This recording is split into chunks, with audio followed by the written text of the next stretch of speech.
Hai guys, kalian tahu nggak sih, akhir-akhir ini lagi banyak banget berita terkait peningkatan emisi dan tentang kualitas udara di dunia, terkhususnya di Indonesia.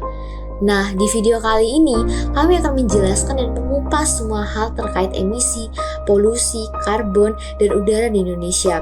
Yuk ditonton sampai habis biar kalian tahu apa sih sebenarnya sedang terjadi sama dunia kita saat ini.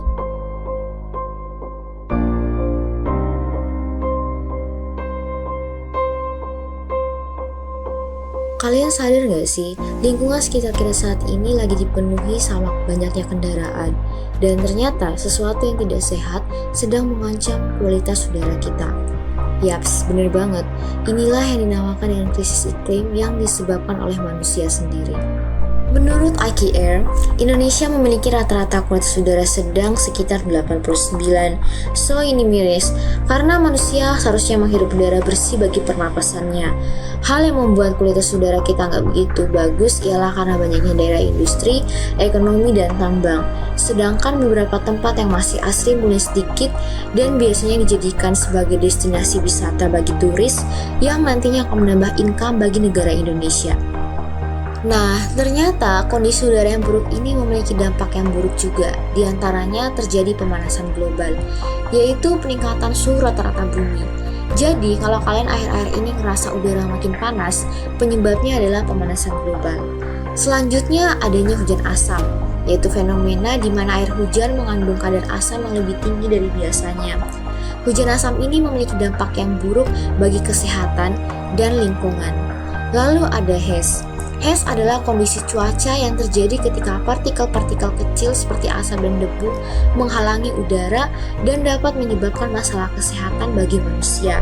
Dan yang terakhir, dapat menimbulkan kualitas hidup yang buruk, di mana merujuk pada kondisi sosial, ekonomi, dan lingkungan yang mempengaruhi kebahagiaan, kesejahteraan, kesehatan, dan bahkan harapan hidup setiap individu.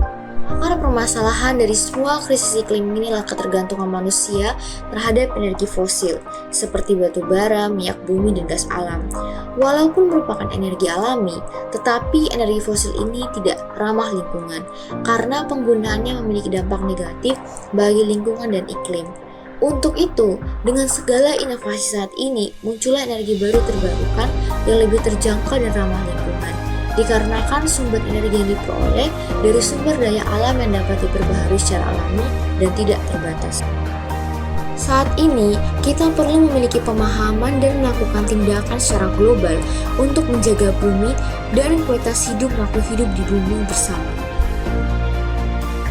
Tindakan-tindakan ini seperti mendorong pemakaian energi bersih, mengurangi penggunaan bahan bakar fosil, meminimalisir penggunaan transportasi pribadi, menggunakan kendaraan ramah lingkungan, pencegahan kebakaran hutan dan lahan, mengurangi penggunaan bahan yang sulit terurai, mengurangi rokok dengan semua skala, tidak membakar sampah, menggunakan produk ramah lingkungan, reboisasi, daur ulang sampah, dan mendukung regulasi dan perusahaan lingkungan.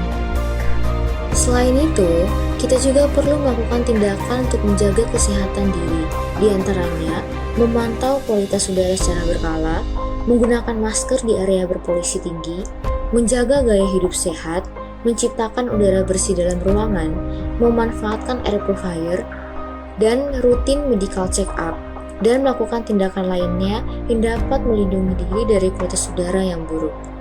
Untuk mewujudkan bumi dengan tingkat kualitas udara yang bersih dan baik untuk dikonsumsi, diperlukan partisipasi dari segala pihak, individu, institusi, hingga alam itu sendiri. Karena masalah emisi, polusi, karbon, dan udara tidak akan terselesaikan kecuali semua pihak mau dan bersedia menyelamatkan bumi ini bersama. Lewat video ini, kami ingin mengajak teman-teman untuk bergerak menyelamatkan bumi. Mari bersama-sama lindungi bumi kita dengan cara berhenti menggunakan energi fosil dan mulai menggunakan energi baru terbarukan. Ayo teman-teman, bumi membutuhkanmu. Jaga bumi, jaga hidup kita.